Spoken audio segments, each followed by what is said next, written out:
Subscribe करें और bell दबाएं ताकि कोई खबर रह न जाए।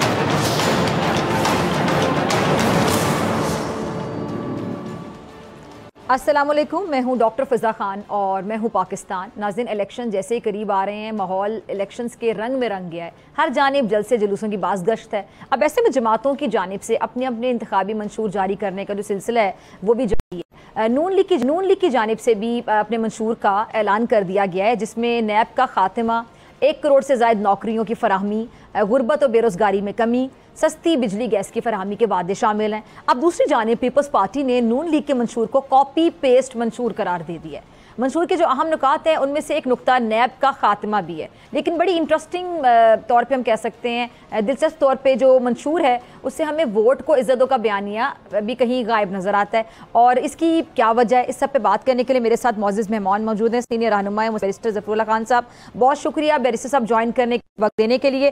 बैरिस्टर साहब, ये मंशूर पेश कर दिया गया और बड़ी तनकीद हो रही थी खासतौर पे पीपल्स पार्टी की जानिब से कि आप लोग मंशूर भी पेश नहीं कर रहे, और वो जो जलसों का एक माहौल होता है, बड़ी देर के बाद इंतखाबी मुहिम शुरू की गई नून लीग की जानिब से। बहरहाल इंतखाबात से 11 दिन पहले ये मंशूर पेश कर दिया गया। इसमें तमाम पॉइंट्स हम पढ़ रहे थे, लेकिन इसमें वही जो बयानिया है नून लीग का जो शुरू से था उस पर बड़ी तनकीद हो रही कि क्या अब इस बयानिए से नून लीग दस्तबरदार हो गई है? बिल्कुल नहीं जी। पहली बात तो ये है कि तनकीद तो खैर बादशाही होती है। पीपल्स पार्टी का मंशूर भी सैटरडे को आया, हमारा भी सैटरडे को आया। उससे पहले उन्होंने कुछ पॉइंट दिए थे लोगों को, लिहाजा उनकी बाकी जो चाहे करें। देखिए बयानिया क्या है, बयानिए में ये यह था कि वोट को इज्जत दो, कि आप पाकिस्तान में वो कवानीन बनाएंगे, वो कल्चर बनाएंगे जिसमें आवाम की अक्सरियत की राय गालिब होगी। वोट को इज्जत दो एक पॉलिटिकल स्लोगन है, जब लॉ में ट्रांसलेट होगा वो हमने लिख दिया है। मसलन हमने ये कहा है कि हम आइन की दफ़ा 62-63 को अवामी मांगों के मुताबिक वहाँ ले जाएंगे जो 73 के आइन में कौम ने इत्तफाक किया था, और जो मार्शल के ज़माने में उसमें अमेंडमेंट आई थी वो हम ख़त्म करेंगे। तो अवाम के पास ही पावर जाएगी, यही अवाम का बयानिया होता है। हमने ये कहा है कि हम अवाम के जो जज हैं उनकी अपॉइंटमेंट में भी अवाम की राय को बढ़ाएंगे, डेमोक्रेटिक कंट्रोल को बढ़ाएंगे। हमने ये कहा है कि जजों की जो इंक्वायरियाँ होती हैं वो खुद होती हैं और कुछ अमल नहीं होता, करते ही नहीं है। चलो आजकल तो काजी साहब कर रहे हैं, पहले तो होती नहीं है। यहाँ पार्लियामान के हम रोल को लाएंगे। हम तो ये कह रहे हैं, हम ये कह रहे हैं कि अवाम पहली दफ़ा सबसे ज़्यादा डिटेल्ड हमने कहा है कि हम लोकल गवर्नमेंट का निज़ाम लाएँगे, आइन में तब्दीली करेंगे, सूबे के 30% पैसे लोकल गवर्नमेंट को देंगे, बेसिक एजुकेशन, हेल्थ, टूरिज़म जैसे बड़े बड़े महकमे हम लोकल गवर्नमेंट में शिफ्ट करेंगे। ये आवाम की एम्पावरमेंट यही तो है ना। जब हम कहेंगे कि वोट को जो दो, उसको जब ट्रांसलेट आप करते हैं तो फिर इस तरह ही आप करते हैं। तो हमारा पूरा मंशूर, अच्छा एजुकेशन को हमने कहा हम बढ़ाएंगे, यूथ को 30% पूरा नेशनल बजट यूथ पे हम लगाएंगे। हम अपने बयानिए पे कायम हैं, लेकिन लैंग्वेज लॉ की और होती है, पॉलिसी की लैंग्वेज और होती है, और जलसे की लैंग्वेज और होती है। ये अगर किसी की समझ में नहीं आता तो मैं समझा देता हूँ। ठीक है जी, ठीक है। अच्छा बैरिस्टर साहब, ये तो चले मंशूर की बात हो गई, मंशूर का आपने जिक्र कर दिया, लेकिन दावे भी बड़े बड़े किए जा रहे हैं, लेकिन हुकूमत कैसे बनाएंगे? क्योंकि अक्सरियत सादा किसी के पास आती दिखाई नहीं देती है। फिर क्या हमें वही चेहरे इकट्ठे नज़र आएंगे जो अभी एक दूसरे पर तुंदो तेज़ तनकीद के निश्तर बरसाए चले जा रहे हैं? देखिए मैं नजूमी नहीं हूँ, ना ही मुझे कोई शौक़ है इल्म नजूम का। मैं सियासियात और कानून का तालिब इल्म हूँ, और उसमें आप काफ़ी तजुर्बा रखते हैं। आप किस बुनियाद पे आप कह रहे हैं कि सजाती नज़र नहीं आ रही। सब ग्राउंड रियलिटी पे जो चीज़ें रिपोर्ट हो रही हैं, अल्लाह करेगा हमें सिंपल मेजॉरिटी मिल जाएगी, अल्लाह करेगी उससे ज़्यादा मिलेगी। अगर नहीं बनेगी तो जिसको मिलेगी वो ले ले हुकूमत, हमें मिलेगी या हम कोलिशन बना सकेंगे तो हम गवर्नमेंट बना लेंगे। चेहरे अब नए तो आसमान से आ नहीं सकते, चेहरे यही रहते हैं। ये जो पॉलिटिकल प्रोपेगेंडे के तहत ये सब कॉन्सेप्ट बनाए गए हैं, ये सब गलत हैं। आवाम के नुमाइंदे यही हैं, आवाम का हक़ है। एक बंदे को 50 दफ़ा लाते हैं और एक को 1 दफ़ा लाते हैं या उसको रिजेक्ट कर देते हैं। हमें आवाम पे ट्रस्ट करना है, जिसको भी लाते हैं।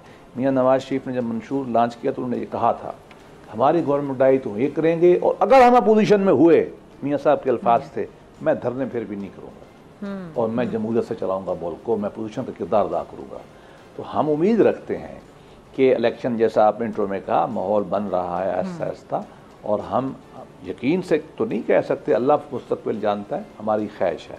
हमने कौम से अच्छे मंशूर का वादा किया, और मंशूर आइडियल्स ही होते हैं, मंशूर वादा ही होता है, मंशूर सुहानी होते हैं, ये कौम को दिखाए जाते हैं और उस पर उन पर अमल किया जाता है। और हमारा पहले भी ट्रैक रिकॉर्ड है, हमने 13 से लेकर 18 तक 12,000 मेगावाट बिजली दी थी, $54 बिलियन के सी पैक एग्रीमेंट किए थे, $46 बिलियन मुल्क में आए थे। 2 बड़े डैम मंगला तरबेला के बाद त्यामीर भाषा और ये जो हैं, ये 2 हमने शुरू किए थे। एक डैम में 142 बिलियन की ज़मीन खरीदी हुई थी। हमने फाटा को ख़त्म किया था, हमने कश्मीर को लोकल ऑटोनॉमी दी थी, जीबो को दी थी, हमने कोई वादे नहीं किए थे, हमने करके दिखाया था।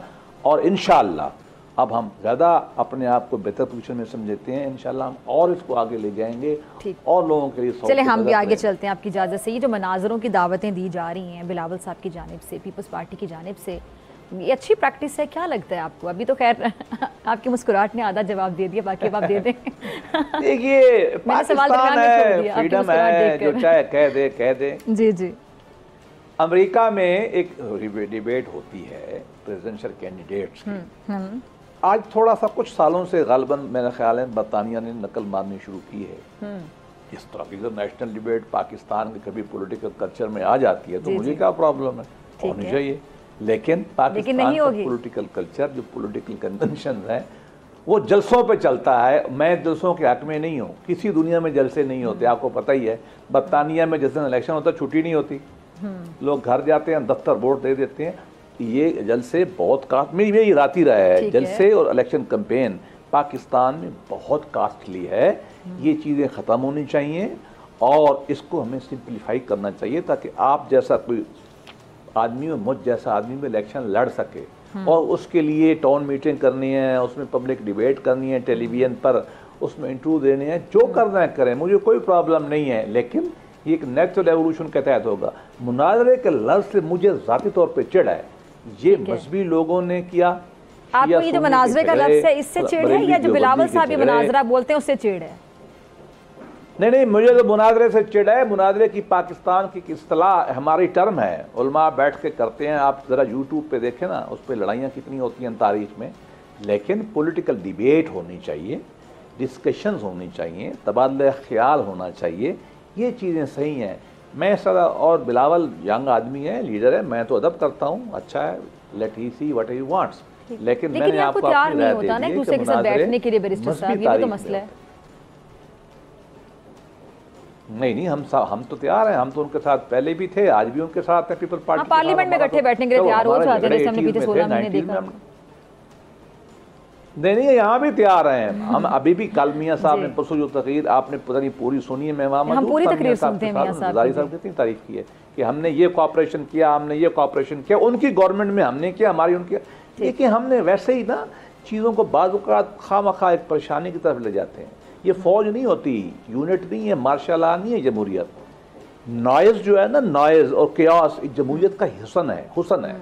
हम पता नहीं क्यों इस चीज़ों में पड़े हुए हैं। नाइज है, क्यास होता, ऐसा जाके ये ब्रिटिश मॉडल में लोग जो है वो सर। लेकिन पार्टियों में आप लोग हमेशा जमहूरियत की बात करते हैं, फिर आप लोग मार्शल और डिक्टेटरशिप के कंपैरिजंस करते हैं। ठीक है, आपकी बात ठीक है, जमहूरियत की बात कर रहे हैं, लेकिन जमहूरी पार्टियों में भी डिक्टेटरशिप क्या नहीं होती है कि लीडर ने बस कह दिया तो वो हरफे आखिर है, आप बहस नहीं कर सकते। मैं किस पार्टी से शुरू करूं, किस पार्टी पे खत्म करूं? ऐसा ही होता है। तो जमहूरी पार्टियों में तो ऐसे नहीं होना चाहिए ना। एक बंदे की राय क्यों चल रही? नीचे वाले जो आपके कुर्बानियां दी हैं, जिन्होंने आपके लिए बाल सफेद किए हैं, आपकी पार्टी आपके वर्कर्स के अलावा हो ही नहीं सकते। लीडर पे कुछ नहीं हो सकता जब तक साथ खड़े होने वाले आपका साथ ना दे धूप छांव में। ऐसा ही होना चाहिए, यही आइडियल है। इसी के लिए हम कोशिश कर रहे हैं। मैं आम आदमी हूँ, मिडिल क्लास का हूँ, गाँव से आया हुआ हूँ। मैंने भी एक जगह बनाई है तो मुझे पार्टी नहीं दी है ना, मिनिस्टर भी रखा, सेक्रेटरी भी रखा, लेकिन मैं एक और बात करता हूँ। हम सब एक ऐसी बातें करते हैं जो आइडियल है। मुझे आप बताइए, पाकिस्तानी समाज एक ख़ास सोशो इकनॉमिक डेवलपमेंट पे खड़ा है। सियासतदान भी वैसे ही हैं जैसे इस लेवल पे होने चाहिए। हम ब्रिटिश नहीं हो सकते। हम सारे ग्रो कर रहे हैं, आप ग्रो कर रहे हैं, हम ग्रो कर रहे हैं, हमारा निज़ाम टूटता है, आप पे पाबंदियाँ लगती हैं। हमें ये देखना पड़ेगा ना कि हमने आस्ता आस्ता इसी में रहना है। सर मारना है तो मर के देख लो, 9 मई को मारा था ना सर, तो क्या हुआ है आपको? अपना सर फाड़ा है। क्या हमने श्रीलंका बनाना है मुल्क को, हमने सीरिया बनाना है, इराक मुल्क को बनाना है, लीबिया बनाना है, तो बना लें। Aahista Aahista political development evolutionary process के तहत होती है। जमहूरियत बरतानिया में 100 साल लग गए तो डेवलप होने में। हम ख्वाहिश मेरी भी यही है कि आज बिल्कुल पाकिस्तान वैसा हो जैसा वेस्टमिनिस्टर है, लेकिन ऐसा होगा नहीं। मुझे इस बात का दुख है कि हमारी डेवलपमेंट स्लो हो गई है, और सिर्फ मेरी डेवलपमेंट नहीं, पॉलिटिकल पार्टियों की स्लो नहीं हुई, इकोनॉमिक भी स्लो है, मीडिया की डेवलपमेंट भी स्लो है, पॉलिटिकल यूनिवर्सिटियों की डेवलपमेंट भी स्लो है। तो इन चीज़ों को ना आप मेडिसिन आप डॉक्टर लिखती हैं, मेडिसिन की तालीम भी हमारे यहाँ उस लेवल की नहीं है जो ब्रिटानिया में। पूरा मुल्क आगे बढ़ेगा, हमें कुछ मुस्बत बातें करनी चाहिए और मुल्क को आगे ले जाना चाहिए। मुस्बत बातें तो हम तो चाहते हैं कि हो मुस्बत बातें, लेकिन आप लोग ऐसा कोई ना कोई बयान दे देते हैं, एक बंदा बयान देता है, दूसरी पार्टी पर उससे ज्यादा डबल इंटेंसिटी के साथ दबंग बयान दे देती है, तो हमें प्रोग्राम में बात करनी पड़ती, पूछना भी पड़ता है। वो बने जी आपकी क्या ख्वाहिश है सर? नहीं, आप जरूर पूछें, लेकिन मेरी आपसे भी ख्वाहिश है उरियाना फलासी की तरह आप भी बने, इंटरव्यू विद हिस्ट्री आप भी लिखें।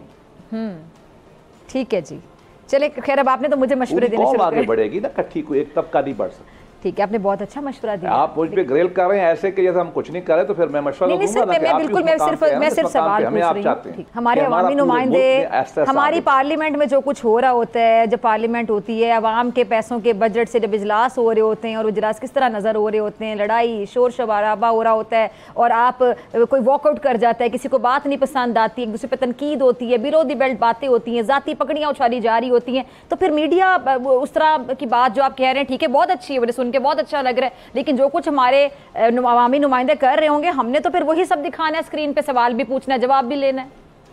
आई होप आप अग्री करेंगे मेरी बात से। क्या आप गलत दिखाते हैं? मैंने बिल्कुल नहीं कहा। नो, आप मेरी बात को मिस इंटरप्रेट कर रहे हैं।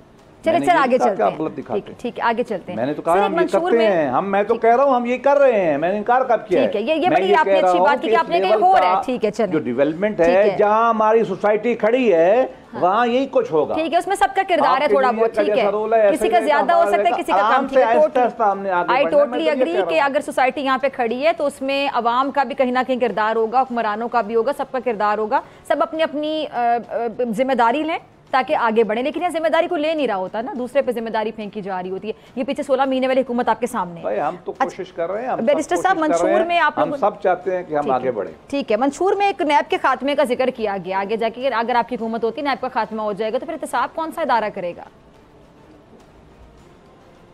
जी, आप नए इदारे बनाए। हमने 2017 में एक नया ला दिया था नैब का। मैं आज आपके टीवी पे पब्लिकली कह रहा हूँ, पाकिस्तान पीपल्स पार्टी, पाकिस्तान तहरीक इंसाफ और हमारा 90 नहीं बल्कि 95% उस ड्राफ्ट पे इत्तेफाक हो गया था। बेहतरीन ला हम चाहते हैं आए, जो फेयर हो, ट्रांसपेरेंट हो। वो ऐसा ला ना हो जो सियासत पार्टियां तोड़ने के लिए और पॉलिटिकल लॉन्ड्रिंग के लिए इस्तेमाल हो। सुप्रीम कोर्ट की जितनी जजमेंट्स हैं, उन्होंने इस ला के बारे में कहा है ला गलत है, उसको ख़त्म कर दो। जो उन्होंने कहा है वो कर दो। जो दुनिया में बेहतरीन ला है, इटली का, बरतानिया का, अमरीका का, जहाँ से है वो लाएँ। ये ला डे 1 से गलत है, आज तक गलत है। हमारी गवर्नमेंट को छोड़ दें। पाकिस्तान तहरीक इंसाफ ने भी आखिरी ज़माने में 4 आर्डिनेंस किए थे इसको ठीक करने के लिए। तमाम फेडरल सेक्रेटरी ने कहा था हम काम नहीं करते। ये ला नैब का, मैं कोई 20 साल से नैब की प्रैक्टिस कर रहा हूँ। ये जब तक ला मौजूद है, पाकिस्तान में इकनॉमिक डेवलपमेंट नहीं हो सकती। एक आदमी को आपने घंटा घर बना दिया चेयरमैन नैब को, जो चाहे करे। हम जो ला लाएंगे वो ऐसा ला होगा कि जिसमें वो तमाम अच्छी प्रैक्टिस एहतसाब की होनी चाहिए जो इंडिया में है, जो इटली में है, जो इंग्लैंड में है। और हमारी कोशिश करेंगे कि उसको ऐसा बनाएं जो ट्रांसपेरेंट हो और इंडिपेंडेंट हो। और कल को कोई आके उस लॉ को चेंज करने की कोशिश नहीं करेगा सर, और लोगों को जेल डाल दो। जी, कल को उस लॉ को फिर तब्दील करने की कोशिश नहीं की जाएगी अगर जो लॉ आप लेकर आते हैं। भाई, अवाम का हक है पार्लिमान का, उनको हम रोक सकते हैं कि तब्दील न करें। लेकिन हमारा, मैं फिर कहता हूँ, हमने जो कमेटी बनाई थी पार्लिमान ने नैब ला पे, मैं आज कह रहा हूँ कि हमारा इत्तेफाक हो गया था। वो पनामा शुरू हो गया तो पीटीआई उठ के चली गई। हमारी फिर भी ख्वाहिश होगी तमाम को साथ लेके चलें। लेकिन फिर मैं ये कह रहा हूँ कि ड्यू प्रोसेस होगा, फेयर होगा, ओपन होगा, एक बंदे की पावर नहीं होगी और ज़्यादा पावर हम अदालतों की तरफ मुंतकिल करेंगे बजाय कि हम नैब। अच्छा, साइफर केस का क्या मुस्तकबिल देख रहे हैं आप?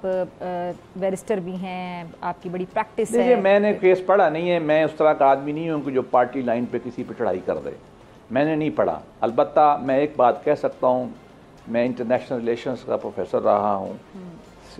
डिप्लोमेसी में थोड़ी फिनिश चाहिए होती है, कुछ चीज़ें कही जाती हैं, कुछ नहीं कहा जाती। मैं ह्यूमन राइट्स का मिनिस्टर था, मेरे पास हर 8वें दिन यूरोपियन एम्बेसडर आता था यूरोपियन यूनियन का, और हर हफ्ते कहता था यही बात कि जी आप ये कर रहे हैं, फ़लाँ बच्चा जेल में पड़ा है, फ़लाँ ब्लास्फेमी का केस है, फ़लाँ और केस है, हम नाराज़ हो जाएंगे, हम ये करेंगे, हमारी पार्लियामेंट GSP प्लस में आपको ये नहीं देगी। ये रूटीन की बातें, ये ख़त रूटीन के ख़त हैं। हम जो जवाब डिमार्श रूटीन के करते हैं, इसको पॉलिटिकल पर्पज़ के लिए इस्तेमाल नहीं करना चाहिए। कौन से सफ़ीर बैठ के आपसे बातें करेंगे? हमने तो मुल्क का मजाक बना दिया। हमें ऐसी बातें नहीं करनी चाहिए। लेकिन मैं केस की मेरिट पे बात नहीं कर सकता, इसलिए कि मैंने वो फाइल देखी नहीं है और ना ही मेरा हक है कि एक अंडर ट्रायल केस पे मैं फैसला करूँ। Let the law prevail. अगर जुर्म बनता है इंसाफ के मुताबिक तो सज़ा होनी चाहिए, अगर नहीं बनता तो बिल्कुल नहीं होनी चाहिए। ठीक है जी, बहुत शुक्रिया बैरिस्टर साहब आपके वक्त के लिए। और नाज़रीन, आपसे मुलाकात होगी ब्रेक के बाद, और ब्रेक के बाद मेरे साथ मौजूद होंगे फ़याज़ुल हसन चौहान साहब।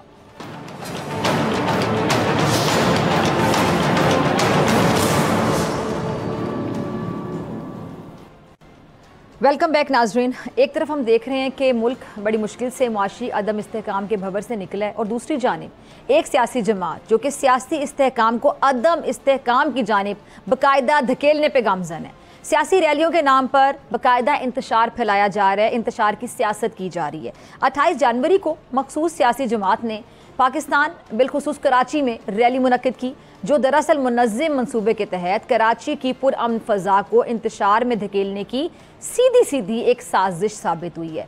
हकीकत सबके सामने है कि किस तरह इस मखसूस सियासी जमात के शरपसंद कारकुनान ने सियासी रैली की आड़ में पुलिस एहलकारों पर बाकायदा पथराव किया, डंडों से हमला कर दिया, जिसके वीडियो शवाहिद भी सोशल मीडिया पर मौजूद हैं, आप सबने देखे होंगे। अच्छा, इस मखसूस सियासी जमात ने अपने लीडर की गिरफ्तारी और इंतखाबात में दिखाई देती शिकस्त का जो बुग़्ज़ है, उसको आम अवाम पर, पुलिस एहलकारों पर और दूसरे मुल्की इदारों पर हमलावर होकर निकाला।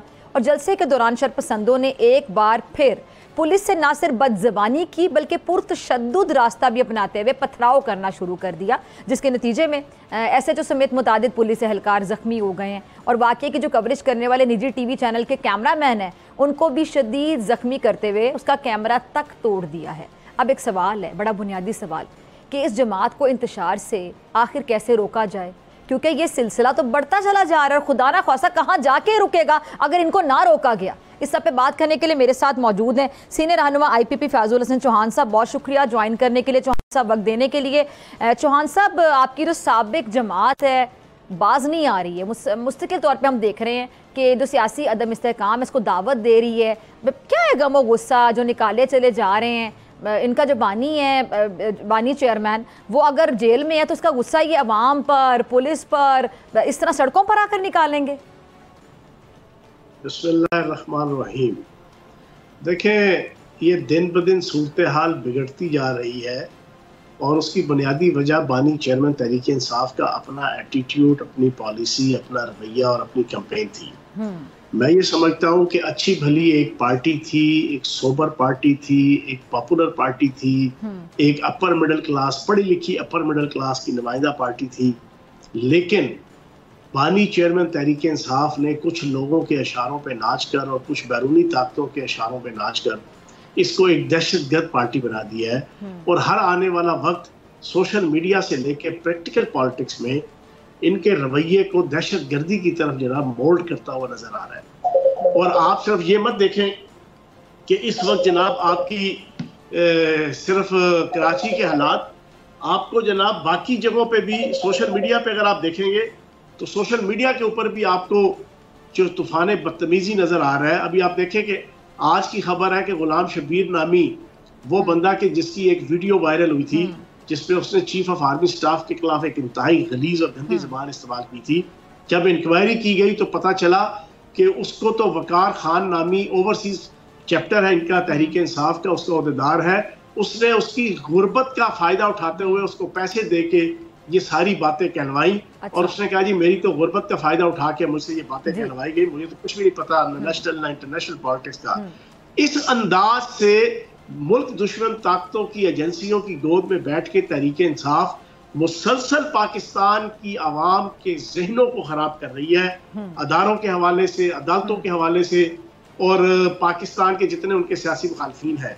तो अब ये जो दहशत गर्दी का रवैया और एटीट्यूड है, ये तो अब मुस्तरद उनका सरायत कर गया ना उनके पॉलिसीज के अंदर, उनके एटीट्यूड के अंदर, तो वो तो नजर आएगा आपको। अच्छा, वो तो नज़र आएगा और आ भी रहा है कि किस तरह बुक्स निकाल रहे हैं, लेकिन फयाजुल हसन चौहान साहब उसका कोई ना कोई हल भी होता है। इनको रोका कैसे जाए? मतलब इनको अब खुला छोड़ दिया जाए, ये तो इस तरह के वाक़यात बढ़ते चले जाएंगे। देखें, इसका हल रूल ऑफ लॉ है, लेकिन बदकिस्मती से पाकिस्तान का जो इस वक्त अदालती सिस्टम है उसके अंदर तो मेरा माही छैन छबीला मैं तो नाचूंगी वाला माहौल नजर आता है इनके सामने। इनके जो कल्प्रेट्स हैं जिन्होंने 9 मई को आर्मी की तनसीबात पे हमला किया, सिविल तनसीबात पे हमला किया, और चेयरमैन तहरीक इंसाफ के हवाले से भी जनाब आइए आपका इंतजार था, देर लगी आने में, तुमको शुक्र है फिर भी आए, तो ये वाला जनाब गाना गुनगुनाते हुए चीफ जस्टिस बंदयाल साहब उनका इस्तकबाल करते हैं। इतना बड़ा ब्लंडर करने के बाद वीवीआईपी तरीके से उनको जनाब सरकारी लैंड क्रूजर के अंदर सुप्रीम कोर्ट लाया जाता है, और वापसी पे वो उस तरह डॉन की तरह चलते हुए वापस गए जैसे उन्होंने कश्मीर फतह किया है और जैसे उन्होंने फलस्तीन की आज़ादी के लिए हाथ में बंदूक लेके जंग लड़ी है। और वो वापसी में उनका स्टाइल और उनकी आकड़ और उनका तकब्बुर और उनका गुरूर इस अंदाज का था। फिर मुसलसल पिछले 8 महीनों से जो पाकिस्तान की अदालती सिस्टम के अंदर इनको रिलैक्स मिलता है। मजेदार बात यह है कि उन तमाम मफरूरों को जिनकी audio, video, geo fencing, CDR मौजूद है, लोगों ने, सारी दुनिया ने देखी मीडिया के जरिए से कि ये हमला आवर हुए हैं जनाब सरकारी और मिलिट्री तंसीबात पे, उनको इलेक्शन लड़ने की इजाजतें मिल रही है, उनको पूरा प्रोटोकॉल मिल रहा है। तो जनाब जब इस किस्म का एटीट्यूड होगा पाकिस्तान के अदालती सिस्टम का, तो फिर ये दहशत गर्दी का एटीट्यूड मजीद बढ़ेगा। अच्छा, सवाल है ना, आपके सवाल से फयाजुल हसन चौहान साहब, आपने जैसे कि बताया कि अब ऐसे लोगों को इलेक्शन लड़ने की इजाज़त मिल रही है, अगर ऐसे लोग जीत जाएं इलेक्शन लड़ने के बाद, तो फिर इसी सोच को परवान चढ़ाएंगे पार्लियामेंट में बैठ के, असम्बली में बैठ के, सियासत में आकर, तो ये सोच खुदा ना ख्वास्ता कहाँ देखते हैं आप? फिर हम तो नहीं अफोर्ड कर सकते। 7 साल, 10 साल, 12 साल का जो बच्चा पिछले 2 साल का पूरा पाकिस्तान की जो हिस्ट्री देख रहा है, उसकी तो जहनी तरबियत हो रही है भाईजान। आप तो लाखा डाकू बन जाओ, आप तो जनाब हाथ में बंदूक उठा लो, आप तो सीरो गुजर बन जाओ, आप तो जनाब फूलन देवी बन जाओ, आप तो फिर उसके बाद हीरो हो गए। आप किसी की इज्जत उछालो, किसी को मार दो, किसी का खून जनाब ले लो, खून कर दो, लेकिन जनाब आप बड़ी इज्जत और एहतराम के साथ विक्ट्री का निशान बना के आप पाकिस्तान के अंदर और सोसाइटी के अंदर इज्जत और वकार के साथ आप रहेंगे। ये तरबियत हो रही है उन बच्चों की, जो बच्चे पिछले 2 साल से पाकिस्तान का ये पूरा पॉलिटिकल और अदालती और सोशल जनाब पूरा हिस्ट्री देख रहे हैं। तो मैं ये समझता हूँ ये हमारी बदकिस्मती है। होना ये चाहिए था कि अमेरिका की तरह, देखिए अमेरिका में जनवरी 2021 के अंदर डोनाल्ड ट्रंप की 2 तकरीरों से मुतासर होकर उसकी पार्टी के लोगों ने एक जगह पे हमला किया था, कैपिटल हिल, जो वहां पे उनकी कांग्रेस का और पार्लियामेंट के हाउस है। वहां का अदालती सिस्टम देखे कि पहले हफ्ते के अंदर ही जनाब तकरीबन 1100 लोगों पे FIR हुई और 4 महीने के अंदर 850 पौने 900 लोगों को 2 साल से लेके 18 साल की कैद हो गई। जनाब ये होता है रूल ऑफ लॉ, ये होता है एक रूल ऑफ लॉ रखने वाले मुल्क, ये होते हैं कानून की अलमबरदारी और अमलदारी रखने वाले मुल्क और माशरे। तो चौहान साहब क्या है? ठीक है, अभी जो आप बात कर रहे हैं, ये जो 9 मई के किरदार हैं, 9 मई को जो हुआ था वो किसी भी सूरत काबिले बर्दाश्त नहीं है, काबिले माफ़ी नहीं है। आप उन किरदारों को कहाँ देखते हैं? क्या उनको करार बाकी सजा नहीं मिलनी चाहिए? एक एग्जाम्पल सेट नहीं होनी चाहिए कि आइंदा कोई ऐसा करने का सोचे भी ना?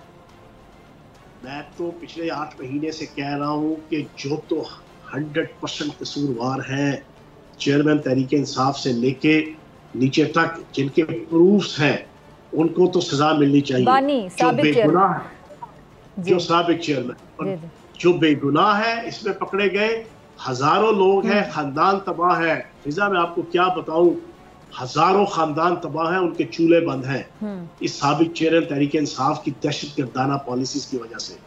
उनकी माएं बहनें बेटियां कचहरी और जेल के बाहर और थानों के बाहर खज्जल हो रही हैं, उनके घर चूल्हा नहीं जल रहा, उनके बच्चे बिलक बिलक के रो रहे हैं। मैं कई ऐसे पिंडी के अंदर ऐसे खानदान जानता हूँ, रेड़ी लगाने वाला, छाबड़ी लगाने वाला, नायब कासिद की नौकरी करने वाला, क्लर्क की नौकरी करने वाला, वो जेलों में है 9 मई की वजह से और बेकसूर भी है।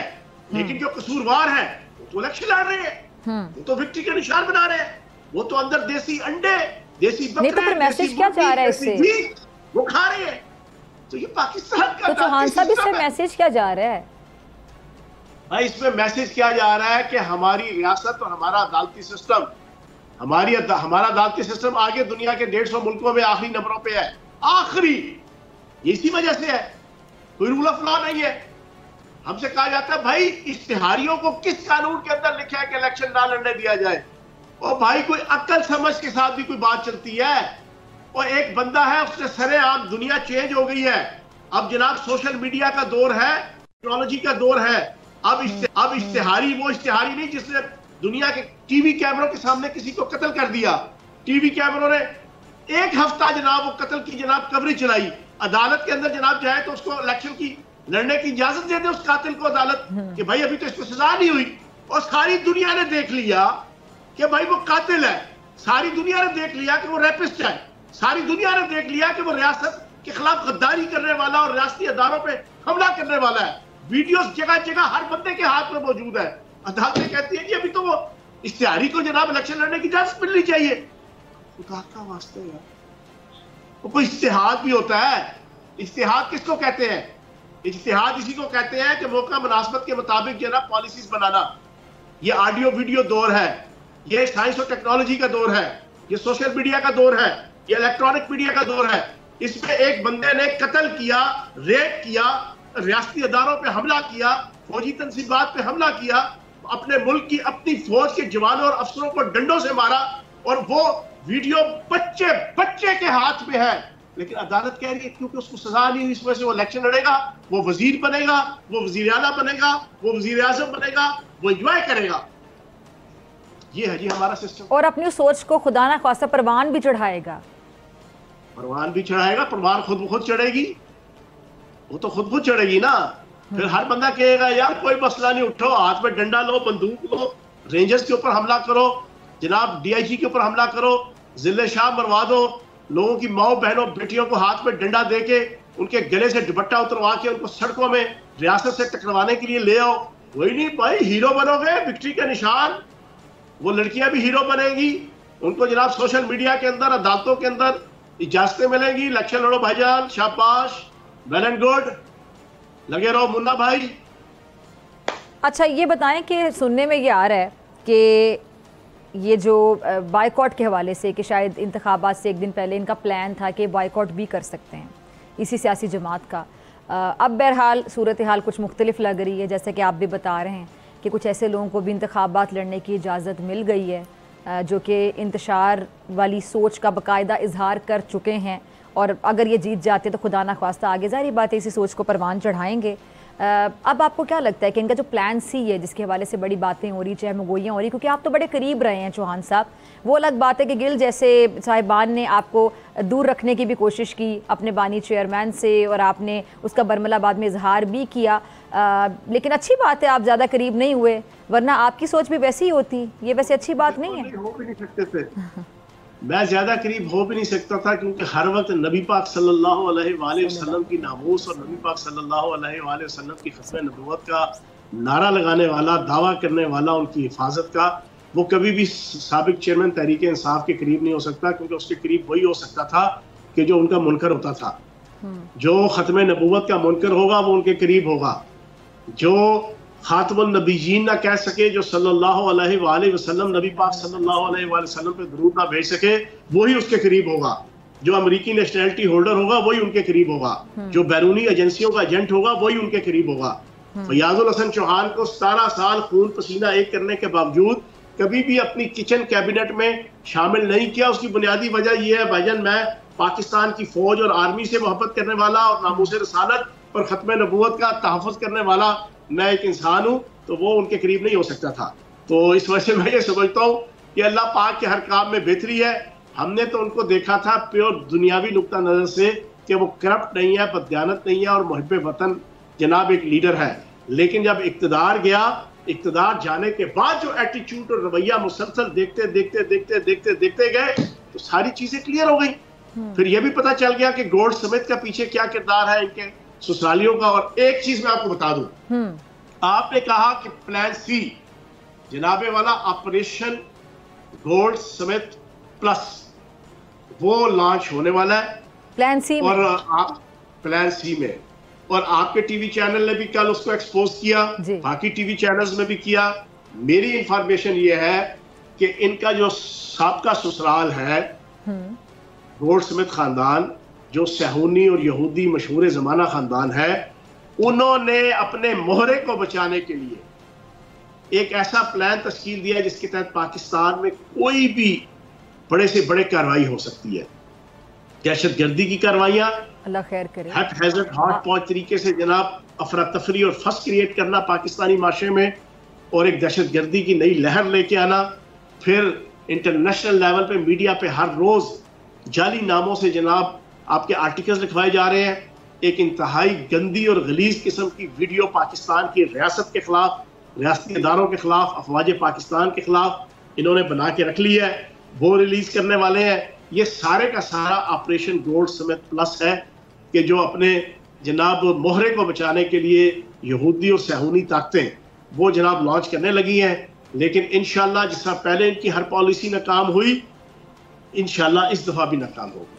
अच्छा, ये जो बानी चेयरमैन पीटीआई के, इनका क्या मुस्तकबिल क्या देख रहे हैं आप?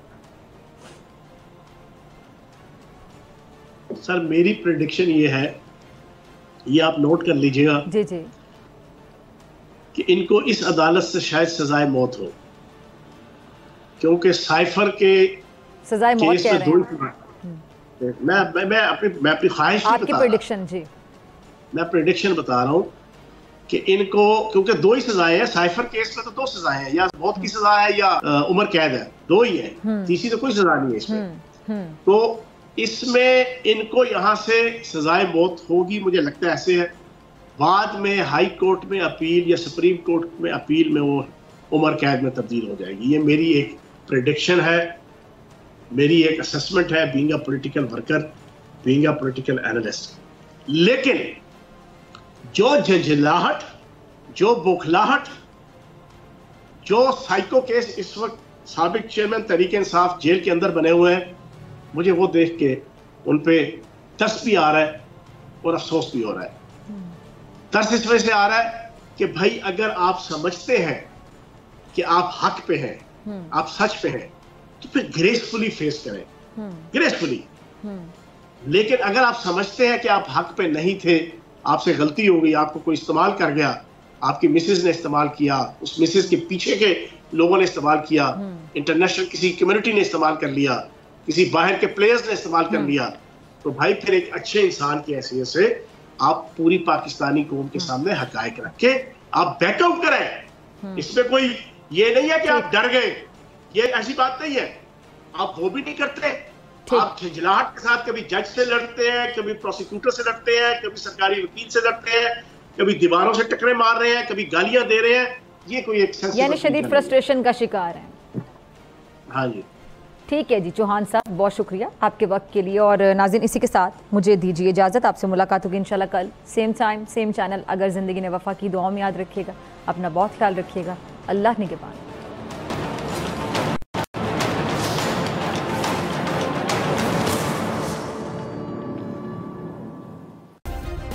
सब्सक्राइब करें और बेल दबाएं ताकि कोई खबर रह न जाए।